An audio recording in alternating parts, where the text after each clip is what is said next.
Hi, everyone. Thanks for joining us for this year's Reliability at Scale. My name is Catherine Bouskill. I work on Meta's reliability engineering team. And I'm an anthropologist. And in today's talk, I'd like to tell you about why there's an anthropologist on Meta's reliability engineering team and how we're strengthening our reliability efforts at Meta by giving attention to the cultural aspects of doing reliability work. Along the way, I'll offer some observations from my vantage point to show how culture can make or break even the best reliability intentions. Then I'll leave you with a few thoughts on actions that you can take on how to ensure that your cultural scorecard is getting as much attention as your technological one. But before we get into all of that, I want to first ask you to imagine that you're back in pre-COVID 2019. So early 2019, Johns Hopkins University and the Nuclear Threat Initiative released the Global Health Security Index.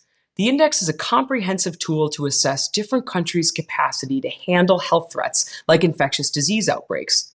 For context, the event that set off this initiative was the 2014 Ebola outbreak that shook the world up and, at least for a little while, turned our attention to the prevention of the next global health security crisis.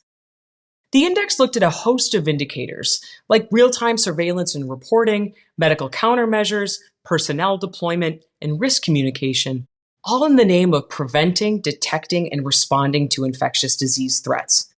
After vetting the index, they ranked 195 countries with respect to global health security preparedness. And without looking up the answer, I'd like for you just to take a couple of seconds and guess where the United States landed in those rankings. Well, some of you might be surprised to know that the United States was ranked number 1, but our outcomes during the height of the COVID-19 pandemic probably painted a bit of a different picture. I'll get back to that in a minute. Let me just tell you a little bit about where I'm coming from first. So, as I mentioned, I'm an anthropologist and I have a background in epidemiology and global health. I know you might be thinking, and yes, there are some anthropologists that study ancient cultures or do forensics, but I happen to work with present-day populations and I try to understand how we're adjusting to the shifting risk and security landscape. I spent a good portion of 2019 and the years leading up to it going around the world trying to convince policymakers to take things like pandemics seriously. Now, it wasn't that anyone wasn't listening or didn't agree with the importance of it, but they thought that they had more pressing concerns, right? Pending elections, adversarial aggression, mounting inflation, and health security didn't feel compelling enough. It was a latent threat, and it's hard to get people to mobilize around something that they can't see. Well, fast forward just a few months into early 2020, and we all know what happened. In the United States, infection and mortality rates climbed, testing was not widespread, and personal protective equipment was pretty sparse. So what happened with those 2019 global health security rankings? How was the United States ranked the number 1 most prepared country? Well, we certainly have some of the best and the brightest minds and world-class technological capabilities, but what the rankings overlooked was the critical importance of culture, people, and values on our risk tolerance and response. The rankings were premised on narrow technical and administrative indicators rather than systems-wide societal and cultural factors, maybe like the fact that the US is a pretty bottom-up focused society. Now, I will say in defense of the experts who created the index, not one single country was deemed to be sufficiently prepared for a pandemic. But that kind of leads me to another miss from the Global Health Security Index, and that's the premise of a ranking system itself. What COVID laid bare is just how interconnected and interdependent our world is. We are only as healthy and safe as our least healthy and safe population on the planet. So really, there should have just been one kind of collective global score. Also, when dealing with latent threats, it's never just about the ability to detect and mitigate. It's about the will to act and the foresight to look around corners and address threats before they arise. In general, though, people start to care about things when they get bad, and sometimes really bad when it may be too late to act. But in order to prevent those kinds of slow burn threats, you have to be comfortable with the fact that proving the counterfactual and linking preventative actions to, say, the absence of a pandemic can be pretty difficult. Now, as reliability engineers, I'm guessing that you can see the parallels to the challenges within global health security, right? Reliability engineering is also about asking the best and the brightest to proactively look around corners for latent threats, to recognize that demonstrating the return on investment is not always clear-cut, right? The success is the absence of a catastrophe. And realize that in a complex and interdependent system, You're only as reliable as the least reliable dependency you've got. It can, of course, also be hard to prioritize reliability when there are so many other pressures and competing demands. And prioritizing reliability demands a major conceptual and operational overhaul, and one that, like health security, requires close attention to how people's experiences and collectively culture can make or break our reliability goals. But before we dive into the more recent reliability initiatives, let's again time travel back to 2014 this time. Many of you may remember then Facebook's infamous motto, "Move fast and break things." And we did break some things in the name of innovation and speed. But along the way, we faced some trade-offs in terms of our users' confidence in our products as a result. Starting in 2014, we changed our motto to "Move fast with stable infrastructure." Yeah, it's not as catchy, right? But it's absolutely critical given our scale and our foothold around the world. But even today, there are still vestiges of "move fast and break things." It's not uncommon to hear it called out in frustration when something does break, or in nostalgia for the good old days when we could just experiment and validate faster and be nimble. At the heart of it, though, everyone wants to build things that work reliably without feeling bogged down by process and protocol. That kind of bottom-up culture is in our DNA, and so we needed to strategize a bit on how to actually move fast with stable infrastructure.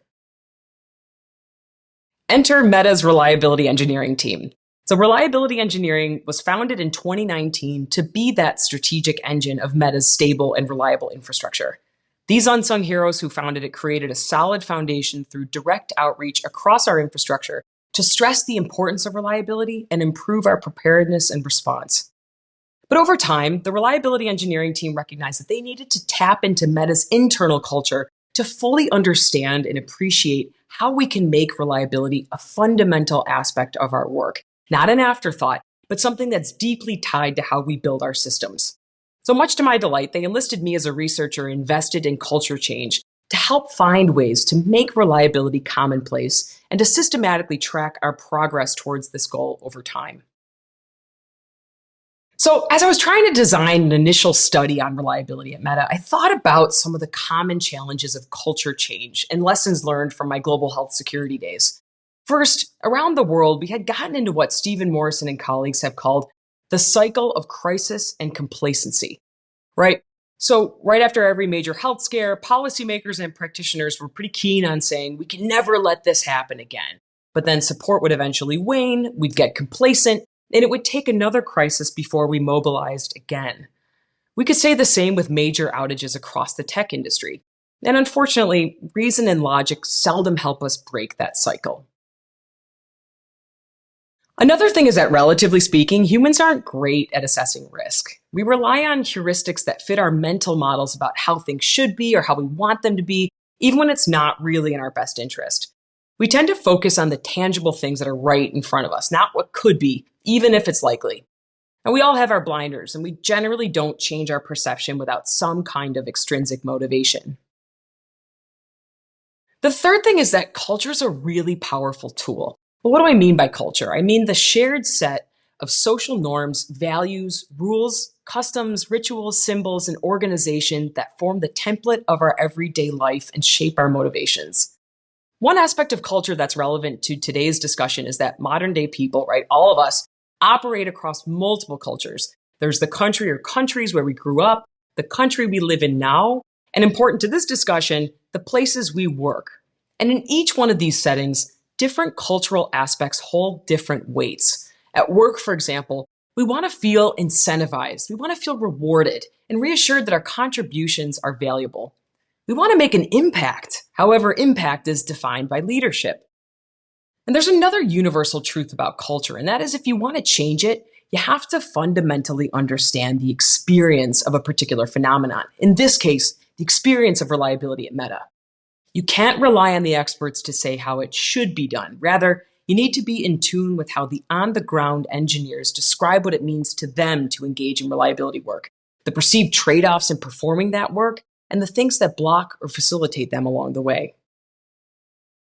So I kept all those factors in mind as I set out to do one of the most basic and one of the most powerful research methods, interviews. It's simply going out and listening to what people have to say about their experiences of reliability at Meta. Obviously, it's impossible to go and talk to everyone, but there are strategies to employ to get a representative sample that can showcase differing viewpoints. In this case, it involved a fair amount of networking across the entire company to reach those who are not directly involved with reliability engineering, and of course, several who are. I checked my list to ensure that I had representation from colleagues around the world, varying levels of tenure, manager versus individual contributor status, and different domain areas of expertise. And when I asked those who aren't sort of the usual suspects of reliability if they'd be willing to participate in an interview, and they came back to me with, "Wait, me? Are you sure you have the right person?" That usually meant that I was on the right track. In the end, I wound up speaking with over 40 software engineers, production engineers, TPMs, PMs, managers, and directors. And I usually started with a simple question of what comes to mind when you think about reliability at Meta? In most cases, that ignited a really fruitful discussion on the complexities of defining reliability, the desire to do more of it, and the reasons people felt like they were or were not able to adequately engage in reliability work. And when I presented to my team, one comment from a manager stood out. He surmised that some of the findings were new to him because people might be less likely to report the challenges they're facing to the leads that they report to. It's a good reminder to all of us that if there's any sort of explicit or implicit hierarchy between the person asking the questions and the respondent, maybe don't expect to get the full picture, right? People tend to be less forthcoming with higher ups than, say, a researcher who has no bearing on anyone's career trajectory and is bounded by confidentiality standards. But after conducting the interviews, I worked closely with my partners in reliability engineering to apply categorical metadata like definitions of reliability, barriers and facilitators, recognition, support that people needed, and even myths and misconceptions that people held about reliability to the 1,000-odd pages of interview data. So what you see here is a screenshot of the qualitative data analysis software, MaxQDA. And this is just to give you a sense of what it looks like to apply that metadata on different domains of interest to the interview transcripts. And using a software like MaxQDA is standard operating procedure to make sense of the data and to quantify the presence of different themes that come across the interviews, really to help you summarize the massive qualitative data that you collect. And the interviews gave us really rich insights that unfortunately I can't fully cover today, but this quote from a software engineer on a product team covers a lot of it. She said, "I love reliability and I'm frustrated by doing it. It's not as recognized, it's difficult, it requires a lot of work, and the tooling is really bad. I do love the directness of engineers." But in broad strokes, what we learned is that people see reliability as absolutely necessary the greater we scale and the more complex the risk landscape becomes. And people also called out that really delicate balance between reliability enabling an innovative environment and reliability making us inflexible to innovate.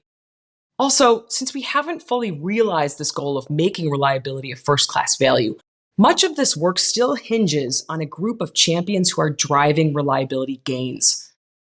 We also learned that we still need to flesh out how to describe the impact of reliability work, how to adequately reward that impact, and how to equip teams with easy-to-use tools to actually do the work. Now, the interviews gave us rich contextual data that helped point us to what is most salient and why. But the process is arguably pretty labor-intensive and requires a fair amount of planning and resources. But as a next step, we took those salient findings from interviews and we incorporated them into a survey, which lets us fairly quickly get broad insights and track results over time, which in this case has meant tracking reliability sentiment and the barriers and facilitators to doing reliability work. One of the important steps that we took with the survey development was to perform what's called cognitive testing.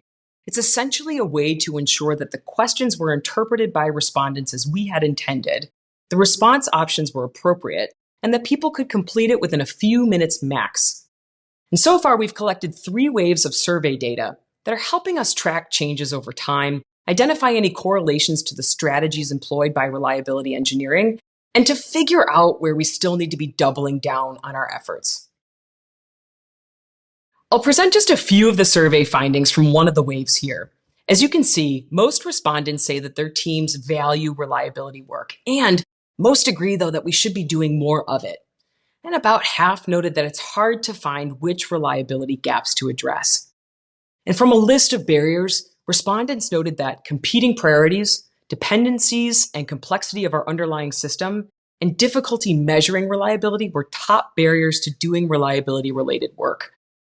Open-ended responses to what would help facilitate reliability work centered on ensuring that there's recognition and incentives to do this work, improving the tooling and the resources to both do and track reliability, and placing a stronger cultural emphasis on reliability, and with that, of course, making reliability a stronger priority.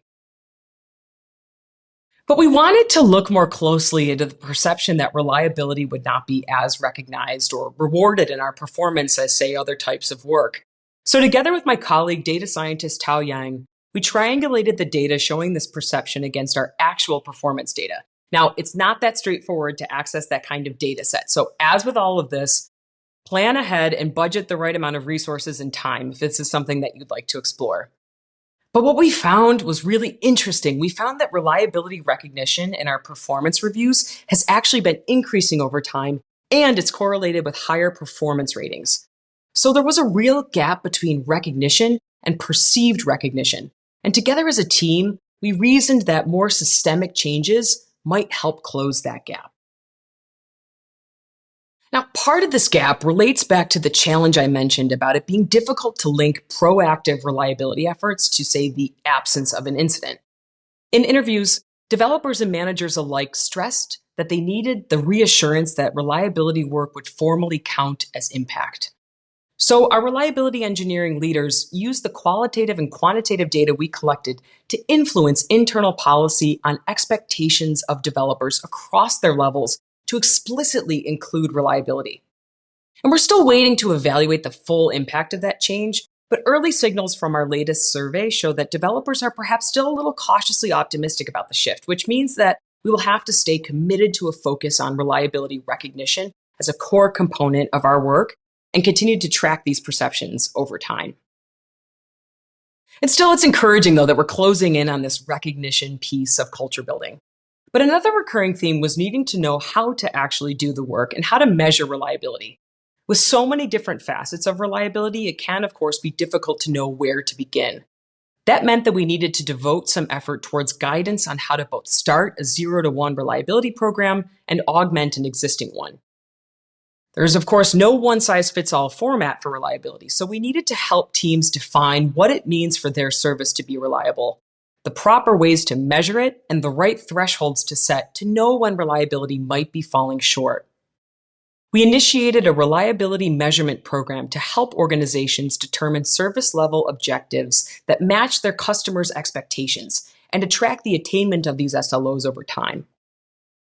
We also created a reliability program maturity model to give teams a set of actions they can employ to achieve the right level of reliability for their service.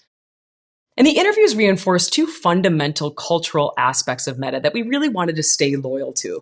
Namely, that we have a blameless incident management culture, which means that we focus on fixing and learning from reliability shortcomings.